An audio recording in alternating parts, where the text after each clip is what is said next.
3:17 de la mañana. Detroit, 1941. Dentro de la planta de Packard Motor Company, en East Grand Boulevard, dos motores sacudían sus bancos de prueba. El ruido era ensordecedor, crudo, metálico. Los ingenieros se inclinaban adelante, observando medidores, escuchando el ritmo de pistones y válvulas. Estos eran motores Rolls-Royce Merlin, idénticos en silueta a sus contrapartes británicas, pero habían sido construidos en Estados Unidos, usando métodos americanos, de planos que habían sido desarmados y reescritos desde los cimientos. 14,000 piezas individuales. Cada rosca de perno recortada a diferentes estándares. Cada tolerancia recalculada. Si Packard había calculado mal por 1 milésima de pulgada, estos motores se desgarrarían a 9,000 metros. Los pilotos nunca sabrían por qué. Los bombarderos continuarían volando sin escolta adecuada. Las tripulaciones seguirían muriendo sobre Alemania. La prueba no era si Detroit podía copiar ingeniería británica, sino si la producción en masa americana podía lograr precisión sin perder lo que hacía excepcional al Merlin. Los motores continuaron funcionando, suaves, constantes. La guerra estaba a punto de cambiar. El desafío que enfrentaban comandantes aéreos americanos a inicios de 1942 era contundente. Poseían un caza que admiraban y una guerra que no podía luchar. El North American P-51 Mustang era rápido, maniobrable, letal a baja altitud. Debajo de 4,500 metros, podía superar casi cualquier aeronave en el cielo. Los pilotos confiaban en su manejo, elogiaban su alcance. Pero en el momento en que la altitud aumentaba, el rendimiento de la aeronave colapsaba. A medida que el aire se adelgazaba, el motor Allison que impulsaba el Mustang comenzaba a sofocarse. La potencia se sangraba. A 7,600 metros, donde operaban formaciones de bombarderos americanos, el Mustang jadeaba. Los cazas alemanes no. Esperaban sobre las corrientes de bombarderos, luego se lanzaban a través de formaciones con efecto devastador. Las tripulaciones de bombarderos entendían las matemáticas de su situación. Volaban recto y lento, profundo en espacio aéreo alemán, sin escolta de cazas capaz de permanecer con ellos durante toda la misión. En agosto de 1943, 60 bombarderos no regresaron de un solo ataque en Schweinfurt. Las pérdidas no fueron resultado de fallas tácticas o entrenamiento inadecuado, sino consecuencia inevitable de la física. El problema no era el fuselaje del Mustang. North American Aviation había diseñado un caza casi perfecto. El problema era su planta motriz. El motor Allison 1710 usaba sobrealimentador de una sola etapa, adecuado para operaciones de baja altitud pero inefectivo donde la guerra demandaba rendimiento. Lo que las fuerzas aéreas del ejército requerían no era aeronave nueva, sino capacidad de altitud. Un motor que pudiera mantener potencia donde la presión de aire colapsaba. A 4,800 kilómetros de distancia en Derby, Inglaterra, la solución ya existía. Los Supermarine Spitfire no luchaban a 9,000 metros. Prosperaban. Enterrado en sus narices, había un motor diseñado específicamente para combate de gran altitud. El Rolls-Royce Merlin. En la fábrica de Rolls-Royce en Derby, el Merlin no era tratado como máquina, sino como instrumento que requería constante juicio humano. 14,000 componentes individuales, cada uno formado, medido y ajustado por artesanos. Cuando las piezas no se alineaban precisamente, los trabajadores no las rechazaban, las ajustaban, las limaban, las hacían encajar a través de experiencia y tacto. Esto era ingeniería tradicional en su máxima expresión. La ventaja del Merlin era su sobrealimentador de 2 etapas y 2 velocidades. Solución elegante al problema del aire delgado en altitud. Mientras motores americanos se sofocaban sobre 6,000 metros, el Merlin forzaba aire a sus cilindros con precisión implacable, manteniendo presión casi al nivel del mar a alturas donde la mayoría de motores fallaban. A 9,000 metros retenía potencia. Spitfires y Hurricanes lo probaban cada día sobre Europa. Ascendían, luchaban, sobrevivían. Pero había una limitación que ningún refinamiento de ingeniería podía abordar. Gran Bretaña se estaba quedando sin capacidad de producción.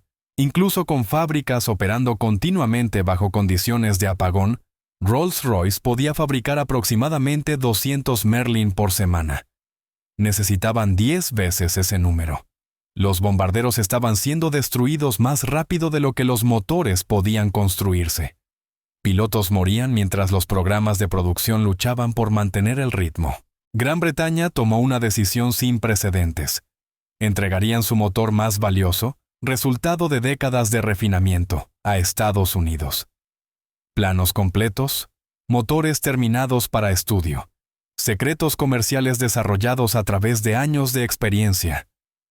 Pidieron a Detroit que lograra lo que muchos consideraban imposible: tomar un motor diseñado para artesanos y forzarlo a través de línea de ensamblaje, sin cambiar una sola dimensión crítica, sin perder una sola medida de rendimiento. Esto no era meramente desafío técnico, sino choque fundamental de filosofías de manufactura. Rolls-Royce lograba perfección a través de habilidad humana. Estados Unidos construía mediante procesos sistemáticos. Si Detroit fallaba, el Merlin perdería lo que lo hacía excepcional. Si tenían éxito, la guerra aérea finalmente podría girar. La pregunta era si la precisión misma podía producirse en masa. Las cajas llegaron sin ceremonia. Dentro había motores Merlin, dibujos técnicos y suposiciones que nunca habían sido cuestionadas. Cuando ingenieros de Rolls-Royce llegaron a oficinas de Packard en Detroit, anticipaban admiración por artesanía británica. Lo que recibieron fue silencio. Los ingenieros de Packard extendieron los dibujos sobre mesas y los examinaron como Detroit siempre examinaba las cosas, con medición, no reverencia. Casi inmediatamente identificaron problemas, no un problema. Miles. Nada se alineaba con estándares americanos. Las mediciones usaban unidades imperiales, pero no unidades imperiales americanas. Las dimensiones referenciaban estándares que precedían convenciones modernas de manufactura. Las tolerancias no eran especificaciones fijas, sino rangos que asumían corrección humana al final del proceso. Luego estaban los sujetadores. Cada perno, cada tuerca seguía el sistema británico Whitworth. Ángulos de rosca de 55 grados, raíces redondeadas, geometría que ninguna fábrica americana usaba. Estos componentes no podían sustituirse ni aproximarse. Alterarlos, y el motor dejaría de ser un Merlin. Más preocupantes eran las tolerancias mismas. Rolls-Royce permitía variación porque los artesanos compensaban durante el ensamblaje. Detroit no podía operar así. La producción en masa americana dependía absolutamente de intercambiabilidad. Cualquier pistón tenía que encajar en cualquier bloque de cilindros. Cualquier cojinete tenía que funcionar en cualquier cárter. Sin ajuste manual, sin juicios, sin correcciones. Los ingenieros británicos fueron educados pero confiados. Así era como los Merlin siempre se habían fabricado. Entonces el ingeniero principal de Packard declaró algo que detuvo la discusión. Sus tolerancias son insuficientes para producción en masa. Para Rolls-Royce, esto sonaba como crítica de métodos probados. Para Detroit, era simple hecho. Packard no sugería que el Merlin fuera defectuoso. Declaraba que era incompleto según estándares americanos de manufactura. Si este motor iba a construirse a la escala que la guerra demandaba, necesitaba especificarse hasta la última milésima de pulgada, sin espacio para interpretación humana. Lo que siguió no fue imitación, sino traducción. Packard tomó una decisión que definiría todo el programa. Preservarían completamente las características de rendimiento del Merlin, pero reconstruirían su lenguaje de especificación desde los cimientos. Cada dimensión sería redefinida, cada proceso reconsiderado, cada suposición probada. Esto no era producir un motor británico en Estados Unidos, sino probar que la precisión no requería artesanos si el sistema mismo era suficientemente preciso. Una vez tomada la decisión, el trabajo se aceleró. Las salas de dibujo se llenaron. aparecieron reglas de cálculo. Los dibujos originales de Rolls-Royce no fueron descartados, pero ya no fueron tratados como textos sagrados. Fueron examinados, cuestionados, reconstruidos. Durante 11 meses, los ingenieros de Packard produjeron más de 6,000 nuevos dibujos técnicos, no porque las especificaciones británicas fueran incorrectas, sino porque eran incompletas para métodos americanos de manufactura. Cada dimensión fue recalculada, cada tolerancia apretada, cada proceso rediseñado para máquinas que operaban sin fatiga y trabajadores que seguían procedimientos en lugar de instinto. Aquí la filosofía se convirtió en ingeniería. Rolls-Royce esperaba variación y corrección humana. Packard exigía consistencia absoluta. Si un muñón de cigüeñal se especificaba en un diámetro particular, tenía que medir ese diámetro cada vez, no aproximadamente, no dentro de rango aceptable, precisamente. Porque a 9,000 metros, aproximadamente correcto significaba falla catastrófica. Las innovaciones emergieron en lugares inesperados. Consideren los cojinetes. Rolls-Royce usaba aleación de cobre-plomo que funcionaba adecuadamente si se mantenía cuidadosamente y se monitoreaba constantemente. Los metalurgistas de Packard identificaron riesgo, acumulación de calor, patrones de desgaste, falla eventual. Basándose en investigación aeroespacial americana, la reemplazaron con aleación de plata-plomo chapada con indio. La plata soportaba cargas más altas. El indio creaba amortiguación microscópica que reducía fricción y mejoraba características de asentamiento. Los ingenieros británicos objetaron. Esto se desviaba de la especificación. Luego llegaron datos de prueba. Los cojinetes de Packard operaban más fríos, duraban más, sobrevivían condiciones que el diseño original no podía. Sin anuncio, Rolls-Royce adoptó silenciosamente la modificación americana. Este patrón se repitió a lo largo del motor. Packard no meramente preservaba el Merlin, lo refinaba sin aumentar potencia de salida, sin alterar especificaciones de rendimiento, sin traicionar su diseño fundamental. El motor no se volvió diferente, se volvió más consistente, más predecible, más confiable. Lo que Packard demostró en esas salas de dibujo desafió suposiciones sobre manufactura. La precisión no requería protección por artesanos. Podía ser impuesta por proceso, garantizada por sistemas diseñados para eliminar variación en la fuente en lugar de corregirla al final. Si el Merlin iba a sobrevivir la producción en masa americana, cada detalle importaba. Nada era más crítico o desafiante que los sujetadores. Cada Merlin usaba roscas británicas Whitworth. Ángulos de 55 grados, raíces redondeadas, geometría completamente ajena a fábricas americanas. Estas no eran elecciones estéticas. Las roscas mantenían el motor unido bajo vibración, calor y estrés de combate. Alterarlas y se perdería compatibilidad con aeronaves británicas. Packard enfrentó dos opciones: convertir todo a estándares americanos de rosca y romper interoperabilidad con aeronaves existentes, o lograr lo que parecía imposible. Eligieron el camino imposible. Packard construyó un ecosistema de herramientas completamente nuevo, específicamente para fabricar roscas británicas a niveles de precisión americanos. Cada macho de roscar, cada terraja, cada herramienta de corte de rosca tuvo que diseñarse y producirse desde cero. Importaron equipo de medición británico especializado. Entrenaron maquinistas en sistemas que la mayoría nunca había encontrado. Whitworth para cargas estructurales. British Standard Fine para juntas de precisión. Roscas British Association para instrumentos. Esto no fue compromiso, sino obsesión sistemática con compatibilidad. El resultado fue revolucionario. Un perno fabricado en Detroit podía enroscarse perfectamente en motor ensamblado en Derby. Los componentes podían intercambiarse a través de océanos sin vacilación.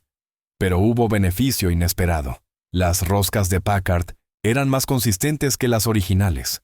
No dependían de corrección manual. No se desviaban de especificación. Cada sujetador, Funcionaba exactamente como fue diseñado. El sobrealimentador presentó desafío aún mayor. 2 impulsores, 2 relaciones de engranajes, 30.000 revoluciones por minuto. A esas velocidades, el más mínimo desbalance significaba destrucción. Rolls-Royce los balanceaba manualmente, removiendo material hasta que manos experimentadas determinaban que la corrección era suficiente.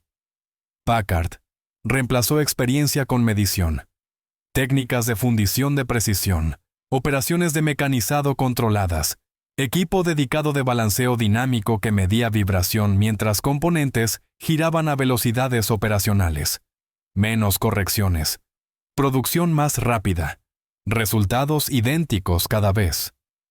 Incluso el sistema de enfriamiento fue reconsiderado. El aire comprimido se calentaba dramáticamente durante sobrealimentación, excediendo 200 grados centígrados. Packard rediseñó pasajes de refrigerante para mejorar flujo, fundir más limpiamente, enfriar más eficientemente. Nada cambió en especificaciones técnicas. Todo mejoró en ejecución de manufactura. Componente por componente, Packard probó una verdad fundamental sobre manufactura. El Merlin no necesitaba protección de producción en masa. La producción en masa necesitaba ser suficientemente precisa para merecer el Merlin. Para cuando Packard resolvió los desafíos de ingeniería, llegó la prueba real. Un motor perfecto no significaba nada. La guerra demandaba miles. El éxito del banco de prueba validó teoría. Ahora Detroit tenía que validar el sistema. Packard no adaptó fábrica existente. Reconstruyó la planta de East Grand Boulevard en algo completamente nuevo. Cada máquina herramienta tenía un solo propósito. Cada estación realizaba una operación, medida, registrada, verificada. Nada avanzaba a siguiente etapa a menos que cumpliera especificación exactamente. Esto era producción en masa sin tolerancia para aproximación. Un cigüeñal no estaba dentro de rango aceptable, era correcto o era rechazado. Un muñón de cojinete no era suficientemente cercano, estaba precisamente en dimensión cada vez. Los ingenieros de Packard implementaron control estadístico de procesos décadas antes de que se volviera práctica estándar. Las desviaciones no eran corregidas por trabajadores calificados al final de la línea. Eran eliminadas en la fuente a través de diseño de herramientas y control de proceso. Esto transformó quién podía fabricar motores de aeronaves. El trabajo no requería maestros artesanos con décadas de experiencia. Requería entrenamiento, disciplina y máquinas diseñadas para nunca desviarse de especificación. El elemento humano permanecía esencial, pero se movió corriente arriba hacia diseño, desarrollo de herramientas e ingeniería de procesos. La producción subió constantemente durante 1942. Para 1943, ocurrió algo sin precedentes. Packard no luchaba para satisfacer demanda, la excedía. En producción pico, la planta de Detroit completaba casi 400 motores Merlin cada semana, más que todas las fábricas británicas de Rolls-Royce combinadas. Estos no eran prototipos experimentales, sino plantas motrices listas para combate, intercambiables e idénticas hasta la última milésima de pulgada. Motores fabricados con semanas de diferencia podían intercambiar componentes sin modificación. Las tripulaciones de mantenimiento lo notaron inmediatamente. La confiabilidad aumentó. La confianza siguió. El Merlin ya no era raro. Se había vuelto inevitable. Una vez que el Merlin pudo fabricarse a escala, todo cambió. North American Aviation instaló motores Packard en fuselajes Mustang. Misma aeronave, mismas alas, misma cabina. Pero cuando los pilotos avanzaban el acelerador, esto era fundamentalmente diferente. El Mustang ascendía y continuaba ascendiendo. A altitudes donde cazas impulsados por Allison habían luchado y quedado atrás. El P-51 impulsado por Merlin mantenía potencia completa. 7.600 metros, 9.000 metros, más alto aún. El sobrealimentador forzaba aire a cilindros. La hélice mordía atmósfera delgada. La potencia permanecía exactamente donde los pilotos la necesitaban. Cazas alemanes que habían poseído ventaja de gran altitud súbitamente se encontraron igualados o excedidos por escoltas americanas que podían permanecer con formaciones de bombarderos durante misiones completas. El cambio fue inmediato y profundo. Las tripulaciones de bombarderos lo notaron primero. Los largos periodos sin cobertura de escolta desaparecieron. Los minutos vulnerables esperando ataques enemigos se esfumaron. Los Mustangs permanecían arriba, tejiendo sobre formaciones, cazando en lugar de reaccionar. Los pilotos de la Luftwaffe también lo notaron. Su táctica establecida, ascender sobre bombarderos, descender a través de formación, escapar hacia arriba, ya no funcionaba. Los americanos ya estaban allí, a altitud, con velocidad y potencia para perseguir. El Merlin construido por Packard no meramente mejoró el Mustang, lo completó. El P-51B y luego el P-51D con su cabina burbuja se convirtieron precisamente en lo que la guerra demandaba. Un caza de escolta de largo alcance capaz de combate a cualquier altitud, capaz de perseguir enemigos a nivel del suelo y volar a Berlín y regresar. Los motores permanecían confiables bajo castigo, misión tras misión, porque no eran meramente poderosos, sino consistentes.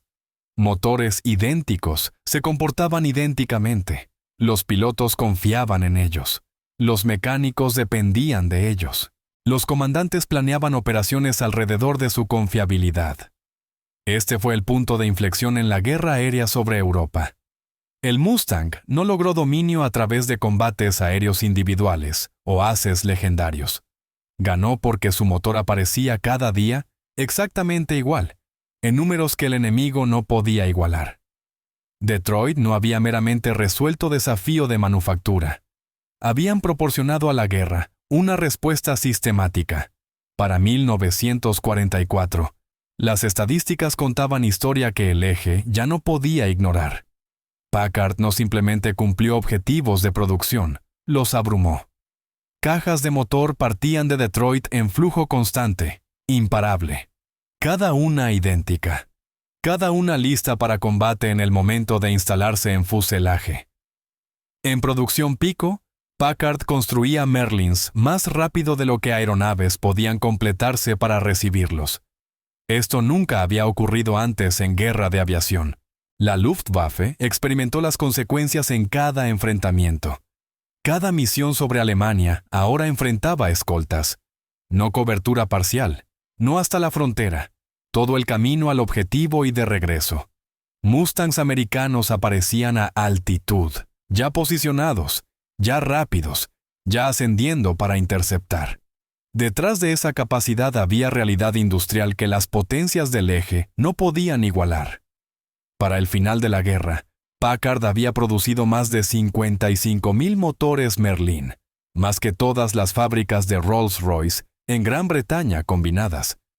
Cada uno fabricado a estándares tan precisos que componentes eran intercambiables a través de océanos, fábricas, años de producción. Esta consistencia transformó operaciones de combate. Los tiempos de mantenimiento disminuyeron, la confiabilidad aumentó. Los motores permanecían operacionales más tiempo. La disponibilidad de aeronaves mejoró. La guerra aérea se convirtió en concurso de números. Y Estados Unidos finalmente poseía los números. Pero el logro genuino se extendió más allá de estadísticas de combate. Yacía en lo que Packard demostró sobre la manufactura misma. Precisión y producción en masa no eran fuerzas opuestas, sino elementos complementarios. Si los sistemas se entendían suficientemente profundo, si los procesos se controlaban suficientemente riguroso, la calidad podía garantizarse sin intervención humana en cada etapa. Las técnicas desarrolladas para el Merlin no desaparecieron cuando terminaron las hostilidades. Se convirtieron en principios fundamentales de manufactura aeroespacial moderna. Fundición de precisión, control estadístico de procesos, herramientas dedicadas. Estos conceptos se trasladaron a motores a reacción, aviación comercial, naves espaciales. Cada aeronave fabricada desde entonces debe algo a lo que Packard probó entre 1941 y 45. Tocinos, el Packard Merlin no fue meramente expediente de guerra. Representó cambio fundamental en cómo maquinaria compleja podía fabricarse. Un motor concebido a través de innovación británica, transformado a través de métodos industriales americanos y desplegado a escala que determinó quién controlaría cielos europeos. Cuando la guerra demandó lo imposible, Detroit no improvisó. Diseñaron inevitabilidad sistemática. Cuando las hostilidades terminaron, el Merlin no se desvaneció en la historia. Se transformó. La fábrica se ralentizó. Los bancos de prueba cayeron silenciosos. Pero lo que Packard había construido en Detroit se extendía mucho más allá del último motor entregado. El legado genuino no fue metal, sino metodología. Enfoque transformado hacia precisión, escala y confiabilidad sistemática que definiría manufactura aeroespacial por décadas.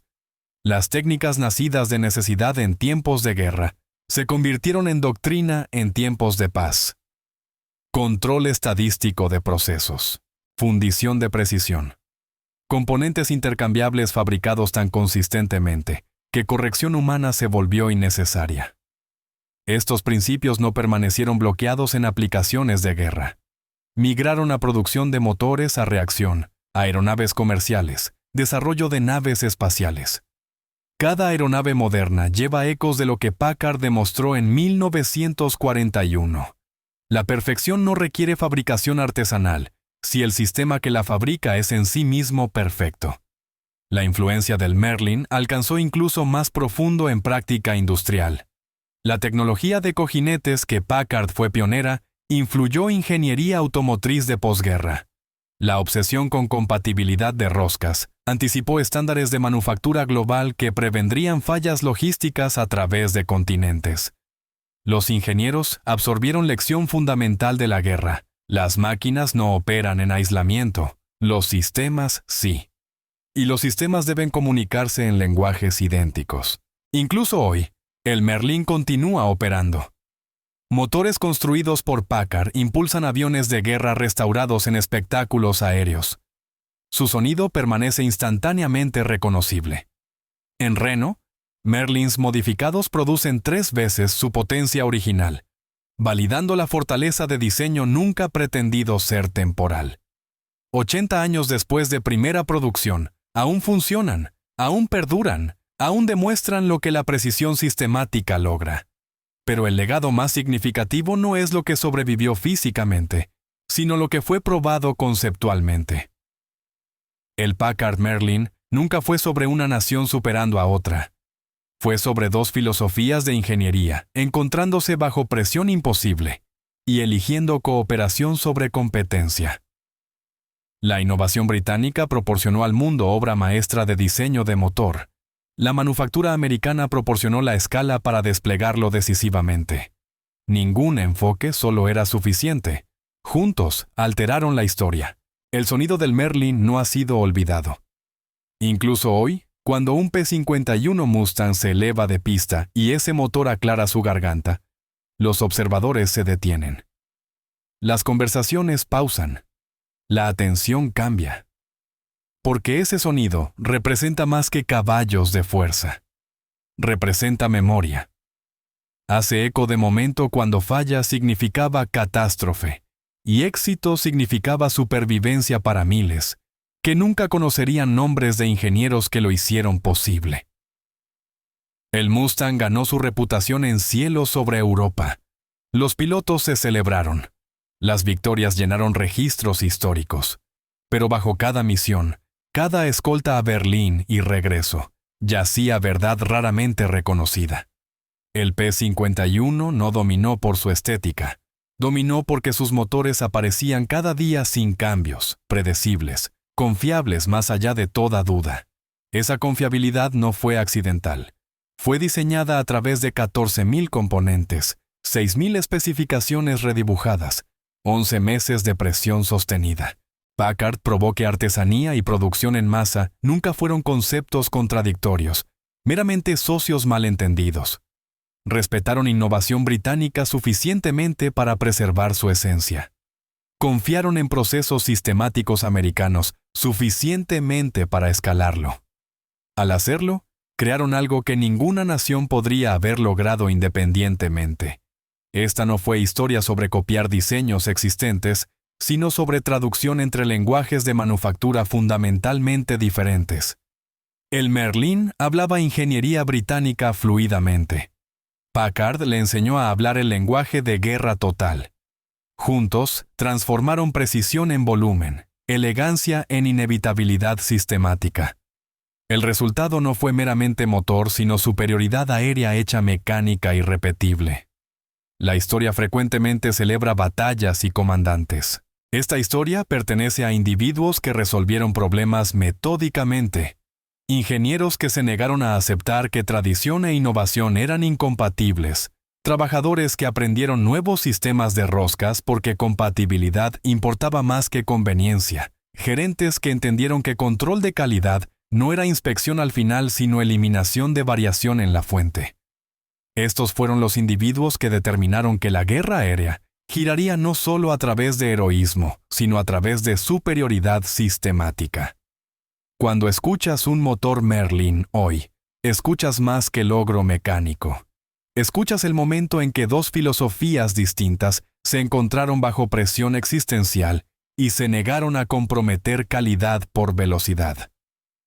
Escuchas prueba de que la industria misma podía convertirse en arma decisiva, no solo a través de volumen, no solo a través de velocidad, sino a través de consistencia implacable, que el enemigo no podía igualar ni contrarrestar. Estos relatos perduran no porque simplifiquen la historia, sino porque preservan la complejidad de cómo las guerras realmente se ganan. Las decisiones pasadas por alto tomadas en salas de dibujo, las noches olvidadas en fábricas, los momentos cuando precisión técnica importó tanto como brillantez táctica. Si esta historia resonó, recuérdala, compártela con quienes deben entender. Estas lecciones se desvanecen con cada generación. Lo que permanece son las elecciones hechas bajo presión y la prueba dejada atrás de que excelencia, cuando se une con pensamiento sistemático, puede superar desafíos que parecen insuperables.